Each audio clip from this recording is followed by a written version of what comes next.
안녕하십니까. 성문교회 이기용 목사입니다.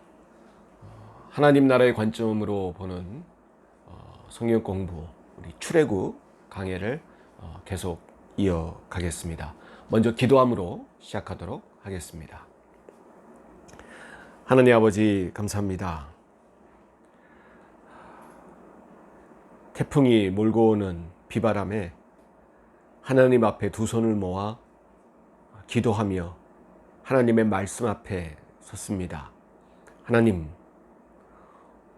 오늘도 이 땅 위에 주님께서 건설하시고 이루시고 세워져 나가는 그 하나님 나라에 우리가 일원이 되어서 주님의 자녀로서 우리가 하나님 나라의 건설에 이바지하고 최선을 다하며 기도하고 애쓰는 모든 삶의 속에서 주님의 뜻을 발견하고 주님이 이루시는 것에 순종하며 주님이 이루실 것에 믿음으로 바라볼 수 있는 저희들 모두가 되게 하여 주시옵소서. 그러기 위해 하나님의 말씀을 배우고 익힙니다. 배우고 익힐 뿐 아니고 실현해 나갈 수 있는 믿음을 허락하여 주셔서 주님의 뜻 가운데 살아가는 저희 모두가 되게 하여 주시옵소서. 주님, 통회하고 회개하는 한국교회를 불쌍히 여겨주시고 더 이상 무너지지 않게 하여 주시며 하나님께서 이루시는 교회를 통해 이루시려는 주님의 선한 뜻을 우리 모두가 성도들이 발견하고 회개하고 자복하며 뜻을 돌이켜서 진리의 하나님, 사랑의 하나님 발견할 수 있는 주님께로 돌아갈 수 있는 우리 한국교회가 내 자신이 되게 하여 주시옵소서. 하나님의 말씀을 앞에 둡니다. 시작하오니 마치는 시간까지 지혜 주시고 깨닫게 하여 주시며 마음 문을 열게 하여 주셔서 이 말씀이 저희들의 생명이 될 수 있도록 생명의 양식이 될 수 있도록 인도하여 주시옵소서. 예수님 이름으로 기도하옵나이다. 아멘. 네, 이제 6월절에 관한 부분 우리가 계속 이어가겠습니다. 먼저 이 6월절에 관한 부분은 출애굽기 11장부터 시작이 되죠. 10번째 재앙에 대한 예고서부터 시작이 됩니다. 10번째 재앙은 뭐다? 즉 사람이나 짐승이나 처음 태어난 모든 것은 죽을 것이다. 그러니까 애굽 지역을 말합니다. 이스라엘 백성은 말고.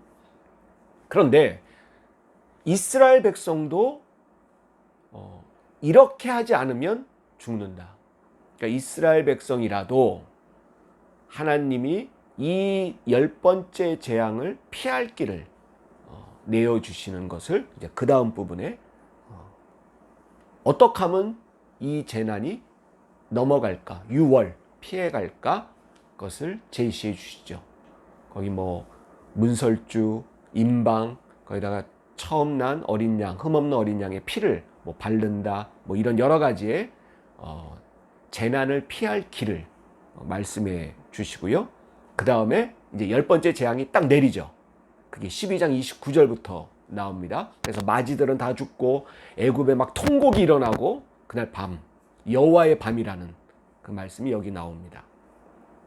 그리고 애굽에서 이제 첫 나오는 순간이 12장 37절부터 42절까지 묘사가 돼 있습니다. 거기 보면 장정만 몇 명이 나온대요. 그러니까 성인 남자들만 60만 명이 나온다고 묘사되어 있습니다. 출애굽 성취의 첫 번째 부분 묘사가 그렇게 돼 있습니다.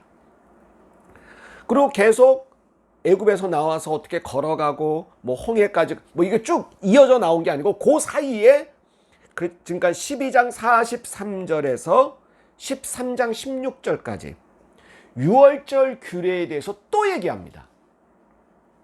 그러니까 앞에는 요렇게 해야 6월절 그 10번째 재앙을 넘어갈 거다라고 해서 그 6월절 부분을 얘기했고, 이 두 번째 6월절에 관한 부분은 앞으로 절기로서 어떻게 지킬 거냐.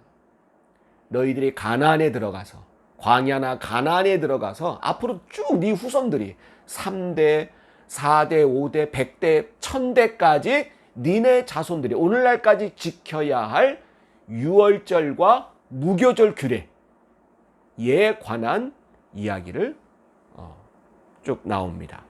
그리고 이제 애굽에서 바로 나왔던 장정 60만 명이 나온 그것과 더불어서 이제 첫 길, 그 밤중에 나왔죠. 나와서 그 일주일 동안 걸어가는 그 길, 그러니까 무교절을 지키는 그 기간입니다. 그 기간의 이야기가 13장 17절부터 22절까지.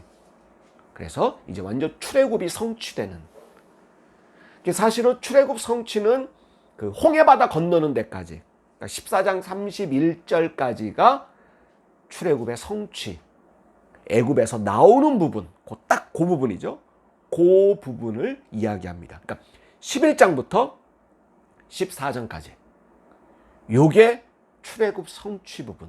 그 다음에 이제 광야 생활이 이제 이어져 가죠. 그 다음에 시내산의 계약 이야기, 그게 나오게 됩니다. 자, 오늘은 출애굽기 13장 2절까지 했는데, 그러니까 저번 주에 2절을 중요하게 다뤘죠. 13장 2절. 이스라엘 자손 중에서 사람이나 짐승을 막론하고 태에서 처음 난 모든 것은 다 거룩히 구별하여 내게 돌리라. 이는 내 것이라 하시니라. 그랬습니다. 중요한 거 뭐라 그랬어요? 여러분, 우리 인간의 소유 개념에 대한 대전환입니다.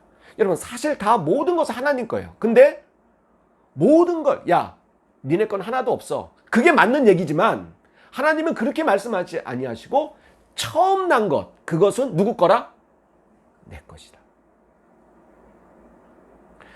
여러분, 이건 두 가지를 의미할 수 있는데, 처음은 아무리 하나님이 야, 니네 건 하나도 없어, 다 내 거야 라고 해도 인간은 그렇게 생각 안 해요. 그 중에 하나라도 뭐다? 하나님 거라고 제발 인정하라는 것입니다. 두 번째는 처음 난 것에 주안점이 있습니다. 여러분, 사람은 다 처음인 것을 다 뭐 어떻게 여겨요? 중요하게 여기고 기억하고 그렇게 생각을 하죠. 그러니까 우리 삶의 중심에 누굴 두라? 하나님을 두라. 그 처음 난 것은 내 것이라 라는 하나님의, 여러분, 하나님 뭐가 욕심나서 가지려고 한 것이 아니고 이 영적인 의미 두 가지가 있다는 것 우리가 기억해야 합니다.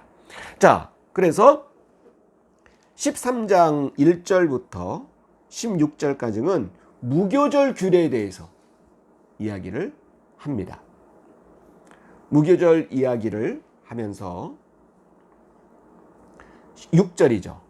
무교절에 관한 것은 큰 틀에서는 6절입니다. 1회 동안, 그러니까 7일 동안, 일주일 동안 무교병을 먹고 7째 날에는 여호와께 절기를 지키라 그랬습니다. 그러니까 자, 예를 들어서 일주일 1일, 2일, 3일, 그러니까 6월절은 됐죠. 6월절 나와서 1일, 2일, 3일, 4일은 그냥 여러분 무슨 예식은 따로 없어요. 그냥 다니면서 먹는 것만 조심하면 돼요. 먹는 거는 유교병이 아니고 뭐래요? 무교병. 누룩을 넣지 않은 빵, 부풀려 지어지 않은 빵, 그걸 먹는 겁니다. 그건 먹어야 돼요. 그렇게 6일을 보내고 7일째, 마지막 7일째는 예식을 진행하는 거죠. 우리가 일주일 동안 무교병 지내면서 평소처럼 사는 거예요. 식사만 무교병을 먹는 거예요. 그리고 마지막 7째 날은 성대하게 음식을 차려놓고 하나님께 예배드리고 제사 지내고 그러면서 무교절을 마무리를 그렇게 하는 것입니다. 즉, 이 무교절은 6월절로 시작해서 무교절 예식으로 마지막 7째 날 예식으로 맞춰지게 되는 7일 동안의 하나님께 영광을 돌리는 이 출애굽한 것에 대한 감사 그리고 기억 그리고 앞으로 하나님을 중심에 두고 삶의 중심에 두고 살겠노라고 다짐하는 예식으로 끝나게 되는 것입니다. 이게 바로 무교절이죠. 그 의미로서 9절에 이것으로 네 손의 기호와 내 미간에 표를 삼고 여호와의 율법이 내 입에 있게 하라. 표를 삼고 써야죠. 입에 두고 말해야 됩니다. 즉 하나님의 말씀은 여러분 쓰고 말하고 익혀야 되는 거예요. 여러분 공부한다 그러면 무슨 성경을 공부해? 여러분 공부해야 됩니다. 성경 공부하는 거예요. 표를 삼고 입에 있게 하라잖아요. 이게 공부죠. 여러분 그냥 이렇게 애들 공부할 때 이렇게 쓰면 그냥 지식이 들어가나요? 안 그러죠. 애들 손에 뭐 있어요? 펜이 있고 그리고 책을 보면서 뭐라고 읽잖아요. 공부하는 거예요. 공부하라는 얘기입니다. 표를 삼고 입에 두라는 얘기는 하나님의 말씀은 소설책 읽듯 읽지 말고 그리고 주일날 목사님 설교로만 듣지 말고 하나님 말씀은 너희들 앞에 책상에 앉아서 앞에 성경책 두고 성경에 대해서 미리 연구한 건강한 게 연구한 목사님과 함께 공부하는 겁니다. 그래서 좀 이 시간을 갖고 있는 겁니다. 그리고 여기서 중요하게 여긴 것은 무교절에서 그 다음에 11절부터 16절까지 처음 난 것. 15절 보십시오. 그때 바로가 완악하여 우리를 보내지 아니하매 여호와께서 애굽 나라 가운데 처음 난 모든 것은 사람의 장자로부터 가축의 처음 난 것까지 다 죽이셨으므로 하나님의 10번째 재앙이죠. 그렇게 했으므로 태에서 처음 난 모든 수컷들은 내가 여호와께 제사를 드려서 내 아들 중에 모든 처음 난 자들을 다 대속하리라. 이게 무슨 얘기냐면 처음 난 것은 하나님의 10번째 재앙으로 다 죽였죠. 죽였는데 이스라엘 백성들의 처음 난 것만은 어떻게 됐어요? 이스라엘 백성들의 하나님의 은혜로 살았어요. 그러니까 여러분 원래는 어떻게 돼야 될 것들이에요? 죽어야 될 것들이에요. 여러분 우리 오늘날도 뭐 권사님, 장로님 기도할 때 그런 말씀하시죠. 죽어야 마땅할 우리지만 누구 은혜로? 우리 주님의 십자가의 보혈로 십자가의 은혜로 다시 산 저희들 이런 기도를 합니다. 이게 그 얘기예요. 그것에 대한 구약의 정확한 문자적 표현입니다. 10번째 재앙으로 다 죽이셨으나 너희들 것만은 살렸다. 이 얘기는 뭐냐? 마땅히 너희들도 사실은 처음 난 것은 죽어야 되지만 너희들은 누구 은혜로? 하나님의 은혜로, 유월절의 은혜로 살았다. 그러니 당연히 이거는 내가 가질 게 아니고 누구께? 하나님께 드려져야 된다는 거죠. 드려져야 된다. 처음 난 자를 다 대속하니라. 대속. 하나님 거라는 겁니다. 16절 이것이 내 손의 기호와 내 미간의 표가 되리라. 그렇게 말씀하시죠. 자, 17절부터 22절은 이따 성경 공부 말미나 뭐 다음 주에 좀 우리가 보던가 하고요. 시간이 없으면. 자, 이제 여기까지 해서 6월절을 좀 정리해 보겠습니다. 6월절을 오늘 중으로 이거 딱 맞춰야 되는데 이제 해보도록 하겠습니다. 자, 여러분 6월절의 과정이 있어요. 첫 번째는 6월절의 과정, 그 다음에 두 번째 6월절의 의미, 이 두 가지를 남은 시간에 지금 하도록 하겠습니다. 6월절의 과정. 먼저 여러분 어떻습니까? 하나님이 10번째 재앙을 내린다는 예고가 있은 다음에 준비하는 게 있죠. 이 재앙을 피하려면 뭐 해야 돼요? 준비해야 돼요. 먼저 뭘 준비할까요? 준비물이 있어. 먼저 태어난 지 1년 미만인 흠없는 어린 양 준비해요. 흠없는 어린 양 준비해야죠. 그 다음 뭐 해야 돼요? 여러분 음식으로 생각해보면 이제 고기가 준비된 거고, 그 다음에 빵인데 무슨 병? 무교병 있어야 되고, 무슨 나물도 먹으라 그랬는데 쓴 나물 먹어야 된대.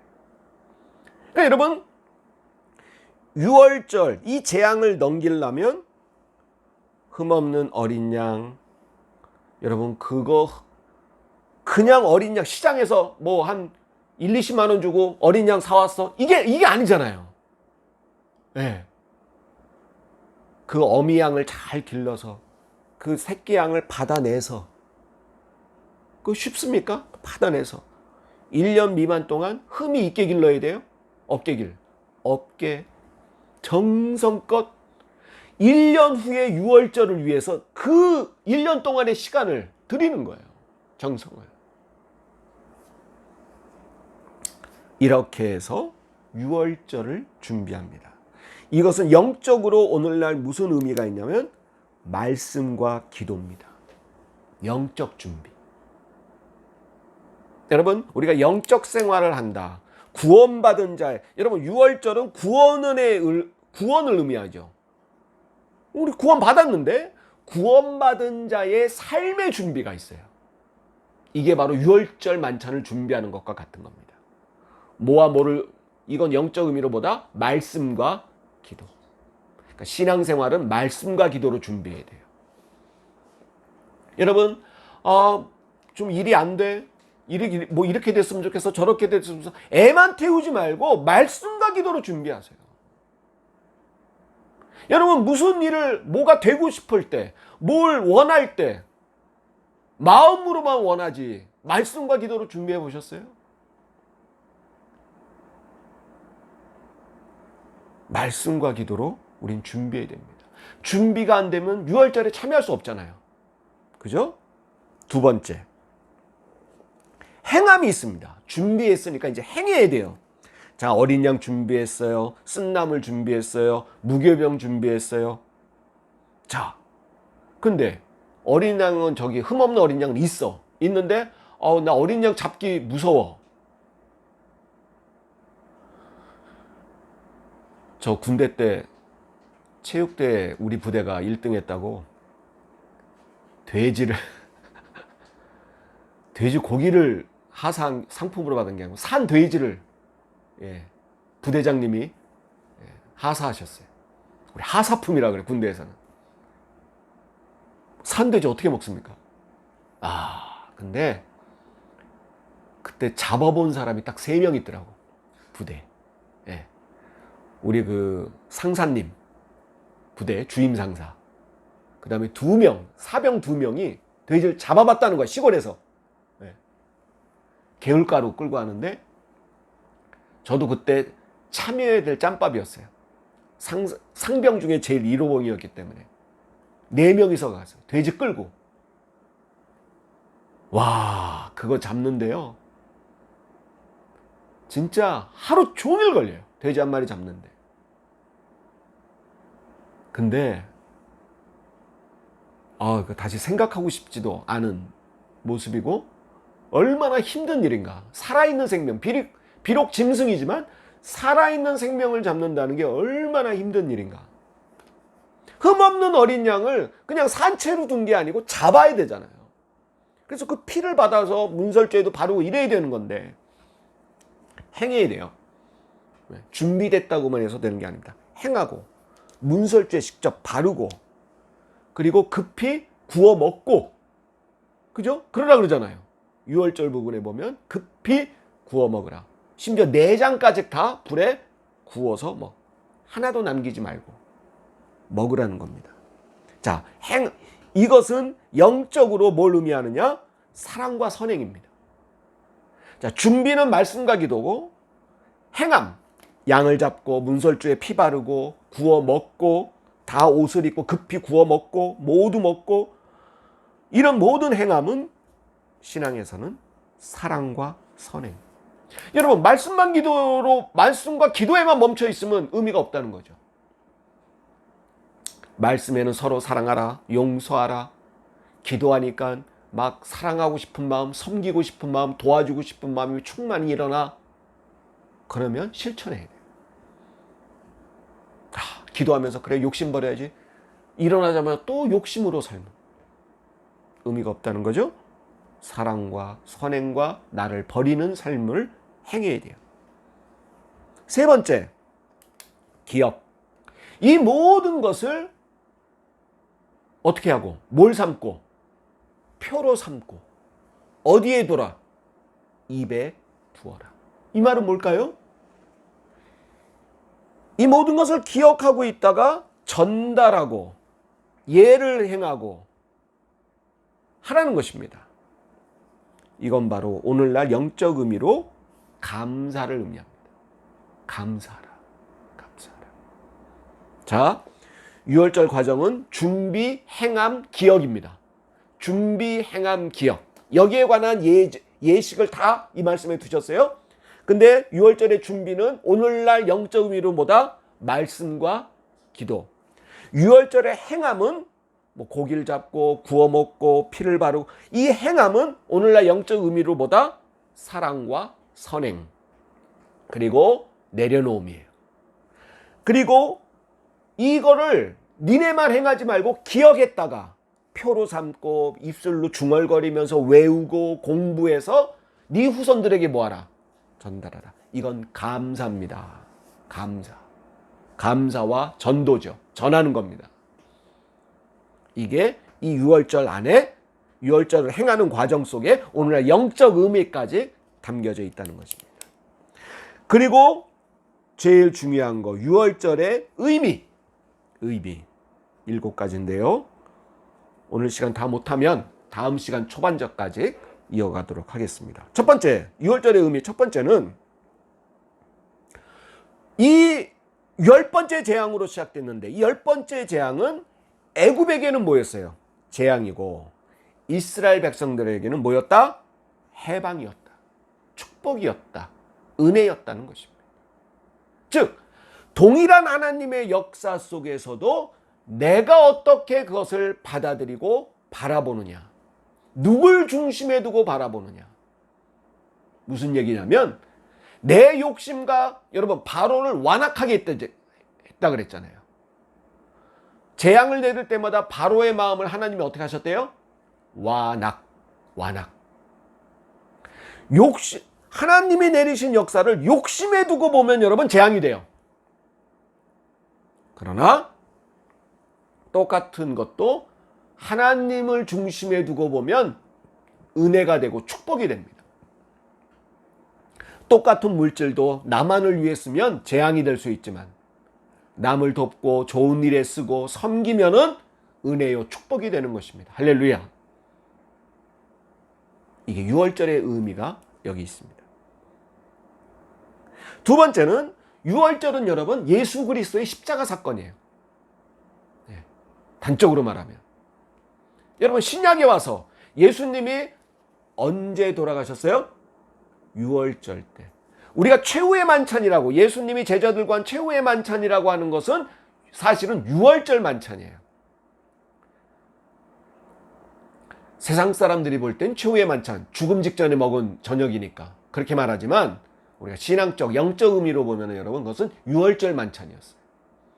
제자들과 함께 유월절 만찬으로 하신 것이 바로 예수님이 십자가에 돌아가시기 직전에 마지막 저녁 식사를 한 것입니다. 그때 여러분, 흠없는 어린 양은 누가 되신 거예요? 예수님이 되신 거죠.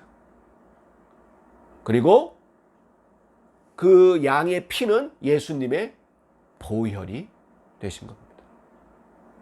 하나님이 이렇게 하면 재앙을 넘길 것이다. 그 피로 구원을, 너희들이 재앙을 넘길 거다라고 한 그 말씀을 믿는 사람은 어떻게 되는 거예요? 죄에서 구원을 받는 거죠.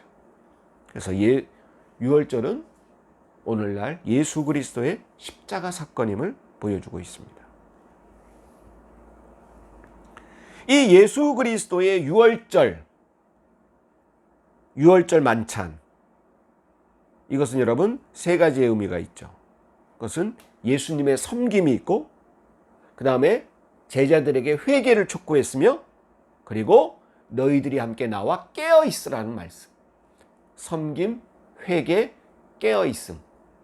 이것이 유월절 안에도 담겨져 있습니다. 그 유월절 예식에 보면 너희들이 너 혼자만 먹지 말고 많으면 옆집 사람과 뭐 하라는 거예요? 나누라는 거 아닙니까? 같이 먹으라. 하나도 남기면 안 되니까 한 마리 잡아서 너희 식구들 다 못 먹으면 같이 먹어서 다 얻게 하라. 네 번째는 여러분, 유월절 의미의 네 번째는 우상, 즉 애굽에서 믿었던 우상들, 즉 인간의 욕망에서 해방과 자유함을 뜻합니다. 즉 하나님께서는 이 이스라엘 백성들을 그냥 시간적 의미로 그냥 데리고 나와서 가나안으로 집어넣으려는 게 아니고 완전 새로운 백성으로 만들려고 하신 거예요. 하나님의 새로운 자녀로, 새로운 인간형의 모델로 하나님은 삼으려고 하신 것입니다. 그래서 이렇게 복잡하게 양을 어떻게 잡고 다 먹어야 되고 뭐 쓴나물 뭐 이런 의미로 나오게 되는 거죠. 애굽에서 있었던 욕망의 삶, 그냥 하루하루 끼니끼니 먹으면서 살아야 됐던 삶, 무엇을 먹을까 무엇을 입을까로 고민했던 삶, 오늘 하루 얼마나 저 애굽 사람한테 혼나지 않고 맞지 않으며 하루를 버틸까, 소망 없이 살아갔던 삶, 이 삶에서 벗어나는 삶을 유월절은 의미합니다. 출애굽은 의미하는 거죠. 사실 출애굽의 의미라고 말할 수 있습니다. 자, 오늘 출애굽의 의미는 이 7가지 중에 오늘 4가지 배웠습니다. 하나님의 역사를 바라보는 우리들의 자세. 애굽에겐 재앙이 있지만 이스라엘 백성들은 해방과 축복이었다는 것. 하나님을 중심에 두고 바라봐야 된다. 모든 것을. 두 번째, 유월절은 예수 그리스도의 십자가 사건이다. 세 번째, 그 예수님의 유월절은 이 구약의 유월절과 동일한 것인데 뭘 그 안에 담겨진 의미는 뭐냐? 섬김과 회개와 깨어 있습니다. 예수님이 제자들의 발을 씻으면서 섬기셨죠. 그리고 제자들에게 여기 나를 팔자가 있느니라.